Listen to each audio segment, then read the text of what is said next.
In the spring of 1942, a detachment from the newly formed Special Air Service slipped out of a small, dusty forward base near Kuwaitish-run Kufra in the Libyan backcountry, and then dropped out of the historical record. Their job, recorded in a line thin as graphite in the 8th Army War Diary, was to destroy Axis fuel dumps feeding Rommel's drive toward Egypt. Yet the names, the timings, and even the immediate addressees were withheld, a level of redaction unusual even for an outfit born in deception. What pushed men to accept such orders was not just duty, but context. The Afrika Corps had flanked the Gazala line and was lunging east. Tobruk was in jeopardy. Cairo and the Canal, Britain's jugular, looked reachable. To the planners at GHQ Middle East, the only way to slow a mechanized lunge across open desert was to burn petrol faster than the Germans could push it forward. That meant hitting fuel staging behind the line, not in it. But the geography rendered that simple idea murderous. Between the SAS and the target lay a savagely empty quadrant of the Libyan interior. No wells, no tracks, no civilian presence, and no guarantee that wireless would carry once the patrol crossed the curvature of the horizon. The men rode not in armored hulls but in open Ford F-30 trucks and Willis jeeps stripped of doors and roofs, freighted with jerrycans, stripped-down Vickers K-guns, and canvas sacks of water. Every pound of armor deleted was a pound gifted to fuel. The gamble was cruelly binary. Either they would arrive unseen, strike, and exfiltrate on their own petrol, or the desert would kill them before the enemy even knew they had come. An SAS corporal later described the rule in a private note. "We travel under a suspended death, either of steel or of sun, and no shade except the idea of London." From London's ultraloft and Cairo's map tables, the logic was crystalline. Fuel is time, and time is territory. Every 1,000 gallons burned or denied at rear nodes could buy hours for British XX Corps to regroup or for maritime arrivals at Suez to unload without Luftwaffe interference. But the razor of secrecy was double-edged. The tighter the compartment, the safer the op, and the tighter the compartment, the more a patrol bled into official nowhere if anything went wrong. In this case, the SAS departure was logged only as an outbound serial with no named destination, a safeguard that later ensured there would be nothing to search for when the line went silent. One line from an LRDG, Long Range Desert Group, driver's diary is all that survives of the handoff. They left at night, and night sealed them. It reads less like field prose than a burial formula. And the Red Sea end of the chain of understanding, 8th Army proper, consciously accepted that silence was the cost. A staff colonel argued in margin notes that if even Cairo knew the axis of advance, Cairo could leak by capture or intercept. In his words, the desert keeps faith with those who tell it less. For a modern listener, this logic still has bite. In cyber intrusion, in covert action, in back-end sanctions engineering, the same bargain persists. The same walls that deny the adversary also blind the sponsor if a thing goes missing inside the maze. The cost of exquisite secrecy is not risk reduction, but risk opacity. You trade fewer ways to fail for fewer ways to detect failure until it is too late. There is a moral that repeats itself across wars and decades. Some missions are designed to vanish in advance. If you want deniability, you must first build forgettability, on paper as much as in sand. In June 1942, British headquarters bought that forgettability at full face value, signing off the patrol with no retrieval clause and no contingency for rescue. When the engines of L Detachment and their LRDG guides dwindled across the stone-flat pan and then bent southwest toward the dune fields, they crossed not only a horizon of heat but a horizon of record. No signal ever came back. No plume, no echo, no negative contact report, not even a German brag note. Just a chalk entry that never received a second line. The patrol entered the Libyan desert, and the desert, with equal discipline, erased them. The patrol's last confirmed sighting came from the men of the Long Range Desert Group at Jallo Oasis. It was dawn, April 1942. The sun rose red behind the dunes as the SAS column, 2 Ford F-30s and 3 Willis jeeps, rattled out of camp, their engines muffled beneath canvas tarps. Their mission, still coded in their orders as Operation Silica, aimed to destroy Axis fuel depots supporting Rommel's supply chain at Marada, 300 miles to the northwest. To reach it, they would have to traverse one of the most hostile and poorly mapped stretches of desert on Earth. The desert here was no flat postcard of sand. Between Jallo and Marada lay seas of powdery dunes that shifted with each sirocco, erasing tracks within hours. The SAS men carried compasses, but in regions of ironstone gravel and magnetic sand, the needles spun or drifted without reason. Their true north was the stars, and when dust storms blotted those out, navigation depended on dead reckoning alone. One missed bearing, one wrong wadi, and an entire patrol could vanish beyond recall. The veteran LRDG guides joked grimly that only the buzzards knew the real map. For the men, the challenges weren't just technical, they were physical. Daytime temperatures rose above 120 degrees Fahrenheit. At night, the cold sliced through khaki uniforms as if the heat had never been there. Water rationing meant 1 pint per man per day, measured with the precision of artillery shells. Vehicles broke springs, tires shredded on sharp rock, and sand infiltrated carburetors faster than the mechanics could clean them. One diary fragment from an LRDG sergeant reads, "We learned to sleep sitting up. To lie down meant your body cooked on one side and froze on the other." In early May, a wireless message from Kufra requested a position report from the patrol. It went unanswered. A second signal was sent 3 days later. Again, silence. By the end of the week, their call sign, Sandpiper, was marked as no contact, presumed out of range. This wasn't unusual. Communications failures were common. But after 10 days, even seasoned officers began to suspect something more serious. A third signal, transmitted at high power from Cairo, demanded a response by midnight. None came. Meanwhile, Italian listening stations along the coast picked up fragments of Morse bursts they couldn't decode, short, erratic, and weak. Some analysts later theorized these might have been distress calls from the missing patrol, bouncing off the ionosphere in the middle of a sandstorm. Others doubted it, pointing out that SAS sets were too low-powered for long-distance reflection. Still, the coincidence lingered, one of many threads in the web of uncertainty surrounding the mission. By the end of May, the desert itself erased all clues.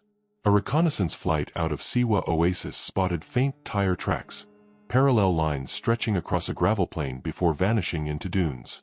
When a follow-up sortie flew the same route 2 days later, the lines were gone, swallowed by shifting sand. An RAF officer, in his mission notes, wrote simply, "No signal. No dust. No trace." The strategic backdrop made searching impossible. Rommel's Panzerarmee Africa was pushing east toward Tobruk, forcing British command to divert every available aircraft to reconnaissance of the front. A search for a lost patrol hundreds of miles behind enemy lines was out of the question. Even if they were alive, the odds of survival in the open desert without resupply were negligible after 10 days. The SAS officially listed them as overdue, presumed missing. The war moved on. Yet, within the ranks of the SAS, the loss hit harder than official paperwork could show. These were comrades, many trained together since the unit's formation in Kabrit only months earlier. To the men, the desert silence was not just natural. It felt deliberate, almost sentient in its indifference. Captain David Sterling, the SAS founder, later wrote in a private note, "In the desert, disappearance is an art form. It consumes men whole, but never spits out truth." For modern ears, the lesson resonates in more ways than one. In warfare, and in life, terrain is not always physical.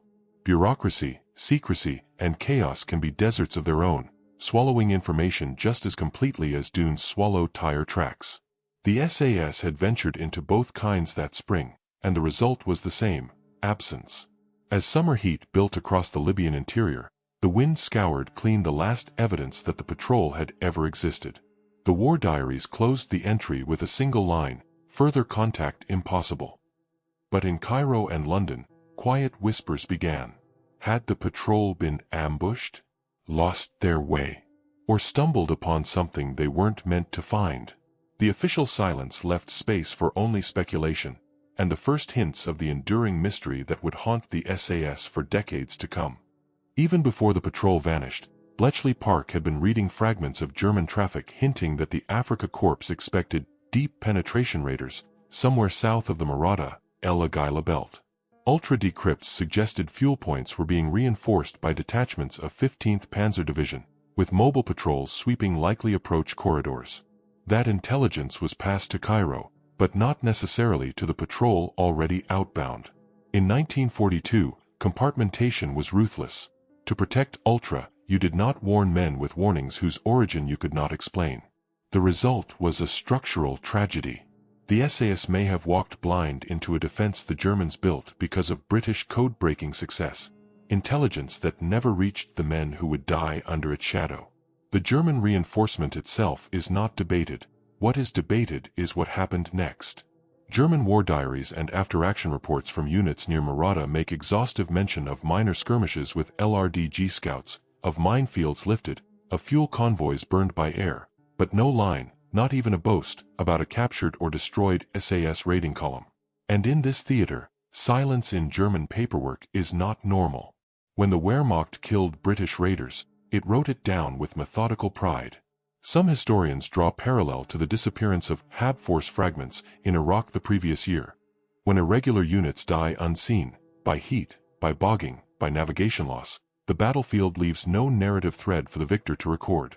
Others answer with the opposite logic. If the Germans truly annihilated a rare special detachment, propaganda value alone would have guaranteed mention. One post-war analyst at the historical section simply wrote, "Enemy writes exhaustively when he kills us, silence is louder than loss." A slender contrary clue sits in Italian archives. A Carabinieri intelligence digest from Sirte recorded rumors of enemy demolition patrol intercepted, but appended the word non-confermato, unconfirmed. Another Italian note, penned by an officer from the Folgore Parachute Division, recorded that German officers spoke of nocturnal engines and then of nothing left to retrieve by morning. The phrasing is ambiguous. Does nothing left to retrieve mean the British escaped clean, or were obliterated so completely that nothing was recoverable? No photographs, no captured kit, no dog tags, no burial register followed. What the Germans did do is secure the fuel node without trumpeting a victory. Within days of the reported alert state, traffic logs show that new sentry routines and radio codes were enforced around the Marada dumps. That behavior is consistent not with celebrating an ambush, but with preparing to resist one still expected to arrive. If the SAS were already dead, why maintain a heightened defense posture for weeks afterward? Here the mystery deepens, because timing matters. If the patrol died en route, by misnavigation, breakdown, dehydration, the Germans would hear nothing, see nothing, and thus continue to prepare as if the strike was still inbound. That would produce precisely what the record shows: defensive tightening without any claim of interception. The absence of German claims is therefore unsurprising if the SAS never reached contact. It is, however, still unsettling in its completeness.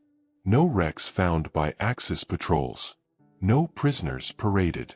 No wireless gear displayed. The desert did not just kill, it erased. The staff lesson buried in this knot has modern teeth. Most lethal failures in special operations are not enemy actions but system-level invisibilities, time delay in intelligence handoff, compartment walls too high to let warnings travel downward, assumptions that missing signals mean out of range rather than in crisis. The story anticipates a contemporary principle in cyber and covert work. If you build systems that cannot see their own failures until after the loss is total, you will produce clean disappearances by design. Even among SAS veterans of later campaigns, the silence of the Libyan patrol remained a cautionary myth. One retired warrant officer, interviewed in the 1980s, recalled a mess table maxim traced to those early years: "There are two kinds of missions, those you return from and those that are never written." The vanished patrol became the archetype of the second class, not because the men were reckless, but because they operated in a framework that made later truth unrecoverable. As the summer of 1942 advanced and Rommel surged toward Tobruk, Cairo closed the file. No recovery sortie was flown, no desert sweep was authorized. On paper, the event shrank to an absence. Off paper, the puzzle began to grow. If the Germans expected a raid, and Britain sent one, how could the action vanish without either side leaving a trace? It was a question that would not die, because both outcomes, ambushed or lost, created contradictions. In that unresolved space, Chapter 3 ends, with the war moving on, and the questions left behind in the heat haze of an interior no archive could fully redeem. When the guns quieted after the war, Allied interrogators began the slow work of reconstructing what had happened in the blank spaces of the desert. At Marata, the very node the SAS had been sent to cripple, Italian paratroopers from the Folgore, now prisoners, spoke of engines heard in the night and nothing seen by dawn. They claimed no trucks or bodies were found, no signs of action, no wreckage. To British analysts the account smelled of either ignorance or evasion. Soldiers usually talk too much, not too little, in captivity. The sparseness, not the content, raised suspicion. Post-war aerial imagery deepened, rather than eased, the mystery. Reconnaissance films shot in mid-1942 that were re-examined after the armistice showed ghost-faint tire traces bending off gravel pans into dunes and then stopping dead on camera. Not at an object, nor at crater scars, but into wind-rippled nothing. Pilots who flew those sorties remembered how tracks could vanish between one pass and the next. The Sahara's erg fields are not simply large, they are kinetic, a continuous, granular weather system. One RAF navigator later wrote, "In Flanders the dead rot and are found, here the desert eats the fact of their death." The Libyan interior is hostile not only to life, but to evidence. Vehicles bog, roll, burn, or simply sink, not by cinematic collapse but by incremental burial, centimeter by centimeter, under migrating crests. Canvas rots. Paint is sandblasted to raw metal, then the metal pits, thins and folds. Bones bleach, then abrade, then fragment. A man or a convoy can die in full sun and be archaeologically invisible within weeks. That environmental truth became the leading naturalistic hypothesis. The patrol succumbed to heat, fuel failure, navigation error or mechanical collapse, died without a fight, and was erased by weather, not by war. And yet, to the archival mind, that very neatness is suspicious. Nature leaves mess, vultures, scattered tins, spill patterns, sagged tires, wheel hubs, enamel mugs. What makes the SAS case anomalous is the total vacuum, not a single post-war recovery with an uncontested chain of custody. Compare it with other lost columns later found by oil crews, rusted frames, buckled axles, personal effects. Here, nothing. The historian's discomfort is methodological. Events that truly happened generate forensic noise. Here there is silence, and silence of that density is itself data. A minority school developed a different line. The patrol may have diverted, deliberately, off the recorded axis to prosecute a secondary target cued by ultra-timing. If so, the absence of traces near Marata is not paradox but predicted. What would follow is a second mystery. The men then died along that other vector. One never mapped for search because the route was never briefed beyond a handful of officers who took the secret to their graves. In that logic, the mystery is an artifact of our own map error. We are looking in the right desert, but on the wrong line. The emotional weight of this problem lies less in the mechanics than in the nature of wartime knowledge. In a regime of sealed compartments, you can lose not only men but the address of their loss. The post-war historian is then not reconstructing an event but reconstructing the absence of metadata about the event, a harder problem than wreckage. As one mod analyst wrote in a margin in the 1950s, the file is not thin, the whole is load-bearing. Thus, by the time the Folgore testimonies, the Luftwaffe traffic logs, the RAF imagery, and the mod post-war synopses were collated, the sum did not converge, it inverted. Each added fragment made the absence louder. What looked like an ordinary failed raid in 1942 had, in retrospect, mutated into something stranger, a disappearance that left no usable residue to arbitrate between two rival natural explanations, death by enemy or death by desert, and a third, structural one, death by secrecy. And with that, the question ceased to shrink. It began to graduate into legend. In 1986, 44 years after the patrol vanished, a seismic survey team working southwest of Abari stumbled on what they believed were sun-bleached, riveted alloy panels lying half-exposed on a low rise.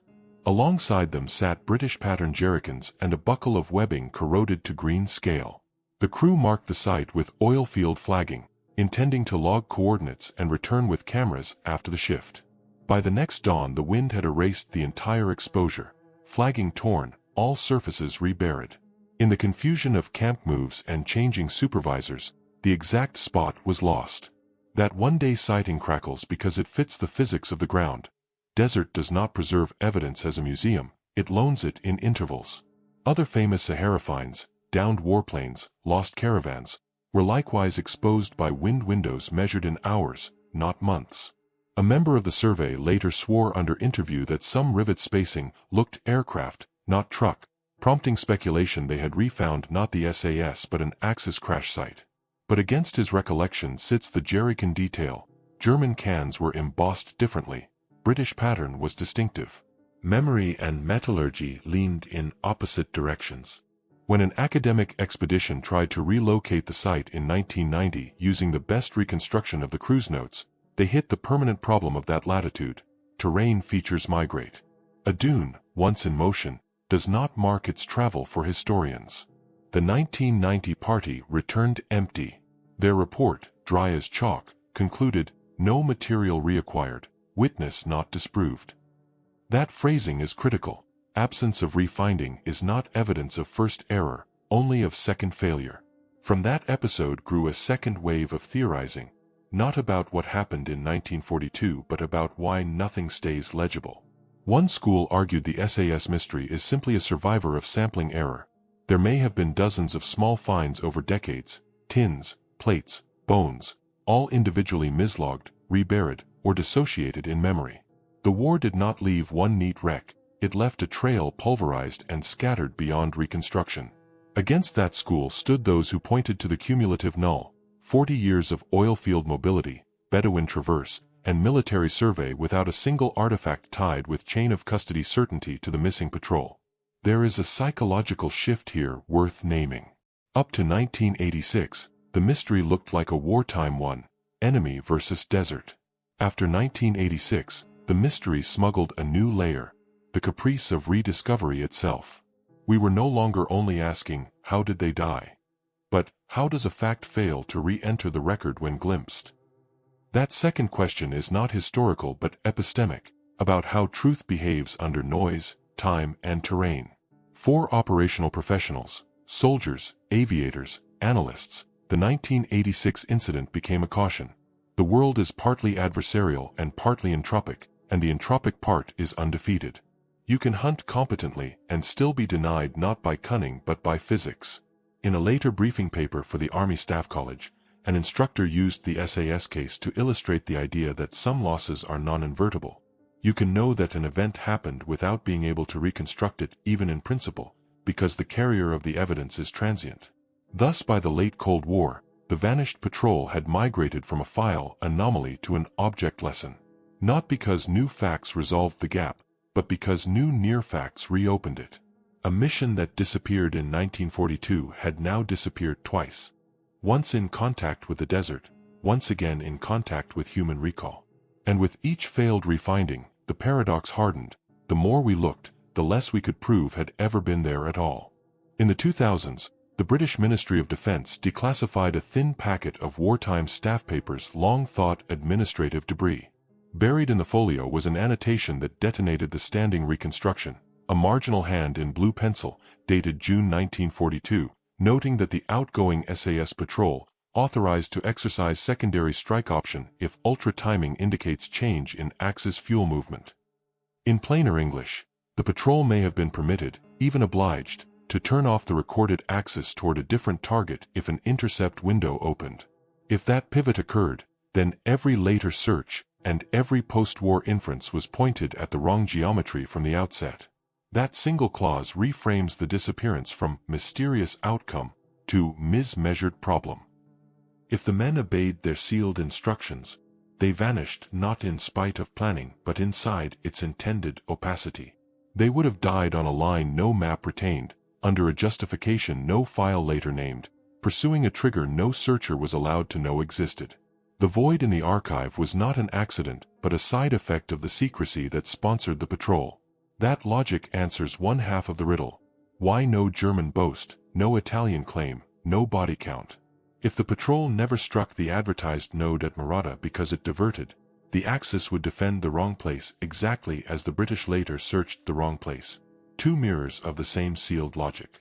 The remaining half, why nothing has ever been refound, admits two non-romantic explanations.